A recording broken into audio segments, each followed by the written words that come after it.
بسم اللہ الرحمن الرحیم۔ عزیز طلباء، آج ہم غزل پڑھیں گے۔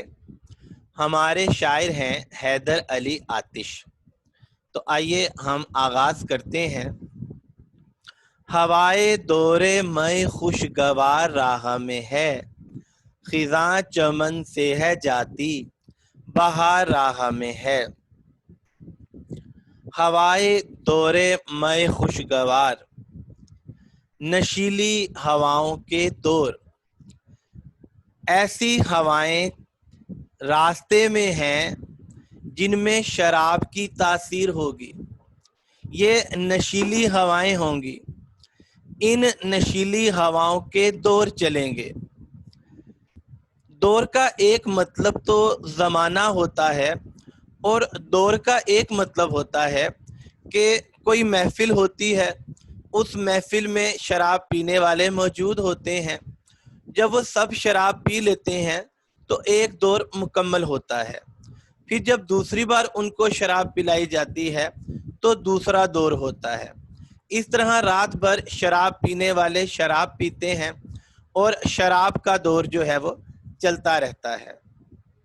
یہاں شاعر جو ہے وہ ہمیں بتانا یہ چاہتے ہیں کہ آج جو حالات ہیں وہ نامناسب حالات ہیں، لیکن ایسے حالات ہمیشہ نہیں رہیں گے۔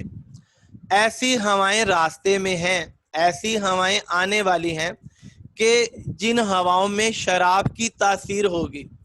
ہم اپنے تمام دکھ درد اور مصیبتیں جو ہیں وہ بھول جائیں گے۔ تو خوشگوار جو ہے، یہ جو شراب ہے، اس کے پھر دور چلیں گے۔ ہم بار بار جو ہے وہ ان شراب والی ہواؤں کا لطف اٹھائیں گے۔ ہم شادمانیوں کے جو جام ہیں، ان کے جو گھونٹ ہیں، وہ ہم بار بار جو ہیں وہ پئیں گے۔ اور اگلے مصرے میں یہ کہتے ہیں کہ خزاں چمن سے ہے جاتی، بہار راہ میں ہے۔ گلستان سے یعنی باغ سے غم کی خزاں رخصت ہونے والی ہے، اور موسم بہار کی مسرتوں کا آغاز ہونے والا ہے۔ تو خزاں جو ہے وہ چمن سے رخصت ہونے والی ہے، اور بہار جو ہے وہ راستے میں ہے، وہ آنے والی ہے۔ اس شعر میں صنعت تضاد کا استعمال کیا گیا ہے۔ اگر کسی شعر میں الفاظ متضاد کا استعمال ہو تو وہ شعر صنعت تضاد کا ہوتا ہے۔ مثال کے طور پر خزاں اور بہار۔ دوسری بات یہ ہے کہ اس شعر میں صنعت میرات النظیر کا بھی استعمال ہوا ہے۔ صنعت میرات النظیر میں شعر میں وہ الفاظ ہوتے ہیں جن کا آپس میں تعلق ہوتا ہے۔ مثال کے طور پر چمن اور بہار، ان کا آپس میں تعلق ہے، تو اس شعر میں صنعت میرات النظیر کا بھی استعمال ہوا ہے۔ تو عزیز طلباء، اب ہم تشریح کی طرف آتے ہیں۔ شاعر جو ہے وہ ہمیں بتانا یہ چاہتا ہے کہ فضا میں ہوس ہے، فضا میں گھٹن ہے۔ تو حیدر علی آتش کا جو زمانہ تھا، اس زمانے میں مسلمان جو تھے وہ اپنا عروج جو تھا اس کو کھو چکے تھے، اور مغلیہ سلطنت کی شان و شوکت جو ہے وہ ماند پڑ چکی تھی۔ بد امنی کا زمانہ تھا، لوٹ مار مچی ہوئی تھی، اور مسلمان جو تھے وہ زوال کی جانب جا رہے تھے۔ تو یہ ایک ایسا زمانہ تھا کہ جس میں بد امنی تھی، لوٹ مار تھی، اور مسلمان جو تھے وہ زوال کی طرف جا رہے تھے۔ عجب طرح کی گھٹن ہے ہوا کے لہجے میں، کوئی تو پھول کھلائے دعا کے لہجے میں۔ نہ جانے خلق خدا کون سے عذاب میں ہے، فضائیں چیخ اٹھیں التجا کے لہجے میں۔ تو شاعر جو ہے وہ اپنے دور کا نباز ہوتا ہے۔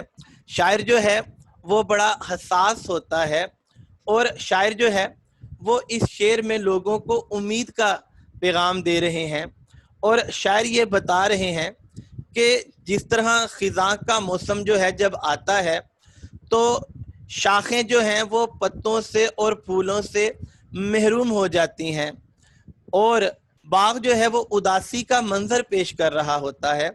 لیکن خزاں کا جو موسم ہے وہ ہمیشہ نہیں رہتا۔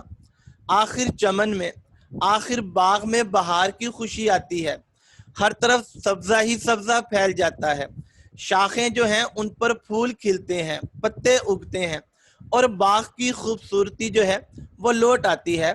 تو شاعر جو ہیں وہ اپنے لوگوں کا حوصلہ بڑھانا چاہتے ہیں اور وہ انہیں امید کا پیغام دے رہے ہیں کہ حالات جو ہیں وہ ایک جیسے نہیں رہتے، خزاں کے بعد بہار نے آنا ہے، دن کے بعد رات کے بعد دن نے آنا ہے، اندھیروں کے بعد اجالوں نے آنا ہے، لہٰذا ہم لوگوں کو گھبرانا نہیں چاہیے۔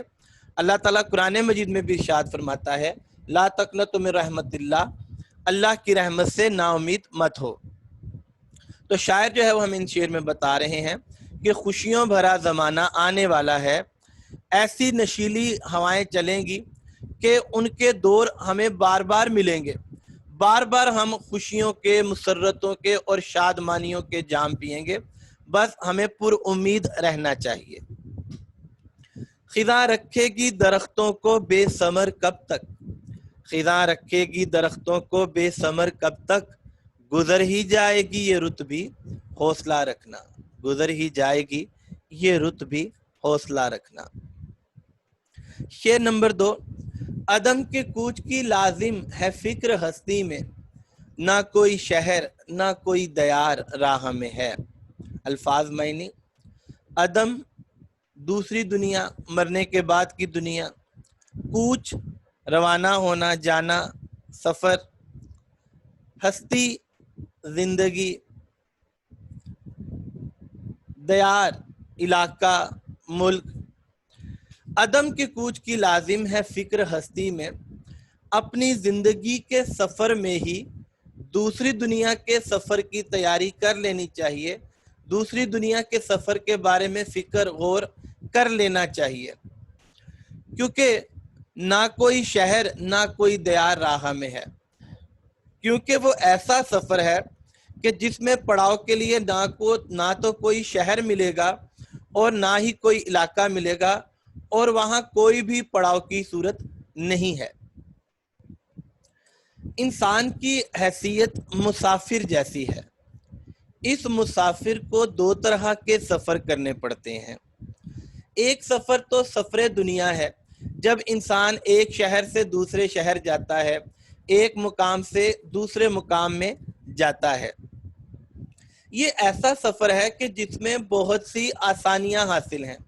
مثال کے طور پر اگر ہمیں کوئی کھانے پینے کی ضرورت ہے تو کوئی دیار آئے گا، کوئی علاقہ آئے گا، کوئی شہر آئے گا، ہم وہاں سے اپنی کھانے پینے کی ضرورت کو پورا کر سکتے ہیں۔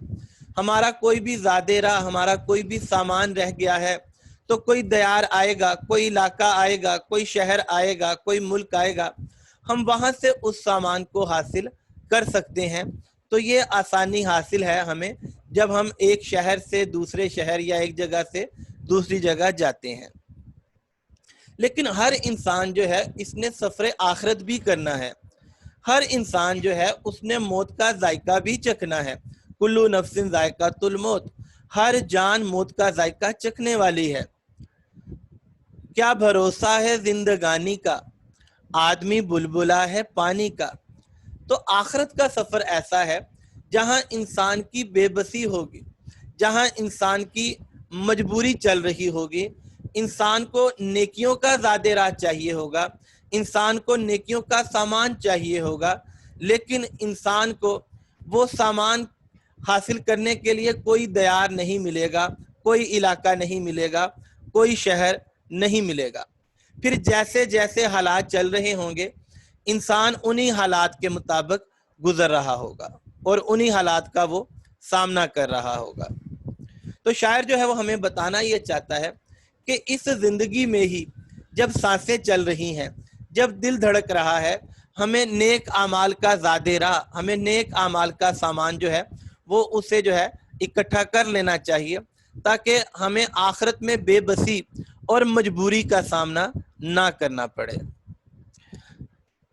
حضرت علی فرماتے ہیں کہ قبر جو ہے وہ اعمال کا صندوق ہے، تو اس قبر میں ہمیں تب ہی خوشی ملے گی اور تب ہی ہمیں حالات کا اچھا سامنا جو ہے وہ مل سکتا ہے، اگر ہم نے اپنی زندگی میں نیک اعمال کا اہتمام کیا ہو۔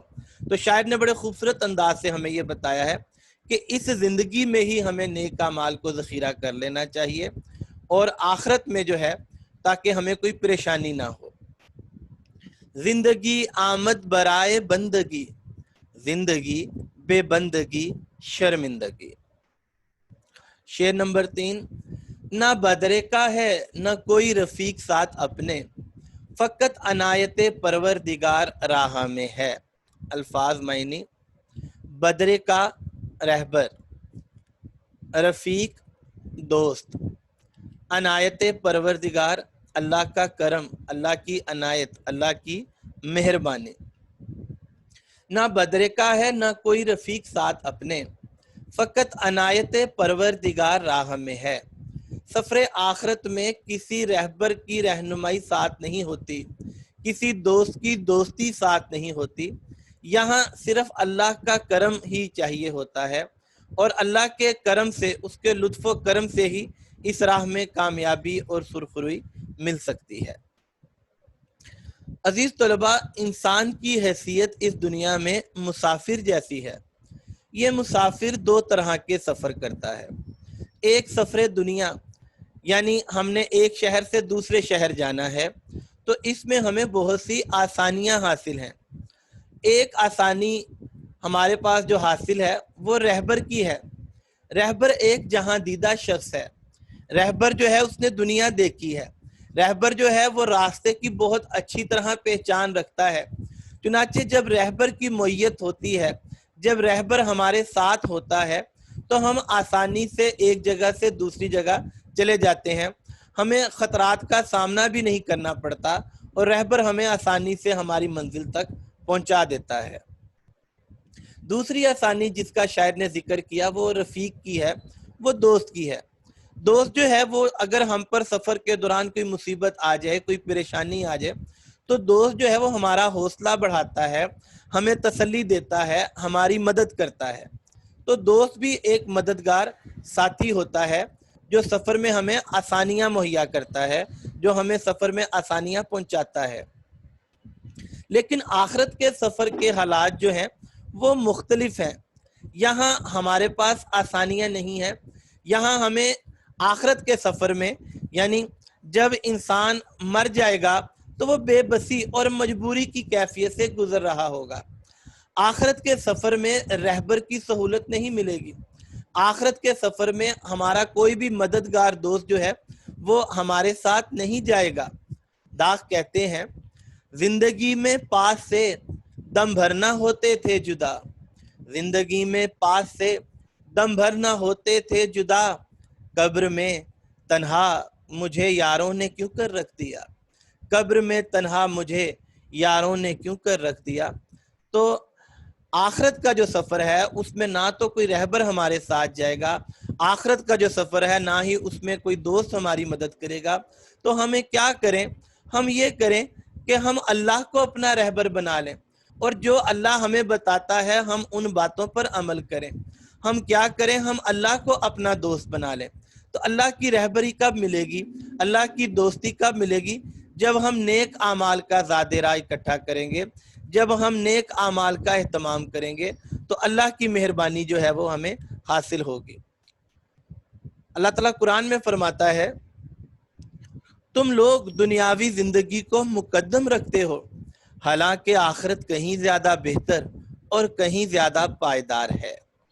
تو شاعر ہمیں اس شعر میں بتاتے ہیں کہ ہمیں اسی زندگی میں ہی، جب دل دھڑک رہا ہے، جب سانسیں چل رہی ہیں، اللہ کی اطاعت کرنی چاہیے، اللہ کی بندگی کرنی چاہیے۔